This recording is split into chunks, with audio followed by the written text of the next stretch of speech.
اعوذ باللہ من الشیطان الرجیم بسم اللہ الرحمن الرحیم۔ ایک عورت کا شوہر ہر وقت کسی نہ کسی مہمان کو گھر لے آتا اور اپنی بیوی سے کہتا، ان کے لیے کھانے کا انتظام کرو۔ روزانہ وہ مہمان کے لیے کھانے تیار کرتی۔ آخر کار وہ روز کے معمول سے تنگ آ گئی اور ایک دن رسول پاک صلی اللہ علیہ وآلہ وسلم کے پاس گئی اور کہنے لگی، یا رسول اللہ، میرا شوہر روزانہ کسی مہمان کو گھر لے آتا ہے اور میں کھانے بنا کے تک جاتی ہوں۔ یا رسول اللہ، کوئی ایسا طریقہ بتائے کہ میرا شوہر گھر مہمان نہ لے آئے۔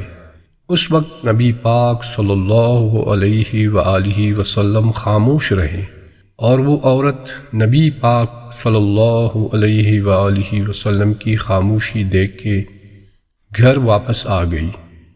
اگلے دن نبی پاک صلی اللہ علیہ وآلہ وسلم نے اس عورت کے شوہر کو بلایا اور کہا کہ کل میں تمہارا مہمان ہوں۔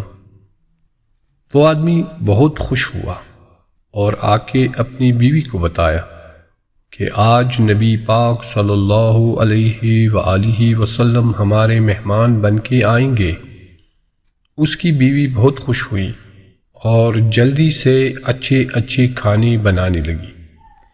جب نبی پاک صلی اللہ علیہ وآلہ وسلم اس عورت کے گھر آئے تو نبی پاک صلی اللہ علیہ وآلہ وسلم نے اس کے شوہر سے کہا کہ جب میں کھانا کھا کے واپس جانے لگوں تو اپنی بیوی سے کہنا میرے گھر سے نکلتے تک پیچھے دیکھتی رہے۔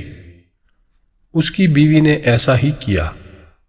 جب نبی پاک صلی اللہ علیہ وآلہ وسلم واپس جانے لگے تو اس عورت نے کیا دیکھا کہ رسول اللہ صلی اللہ علیہ وآلہ وسلم کے ساتھ بچھو، سانپ اور کیڑے مکوڑے سب ساتھ جا رہے تھے۔ وہ یہ منظر دیکھ کے بے ہوش ہو گئی۔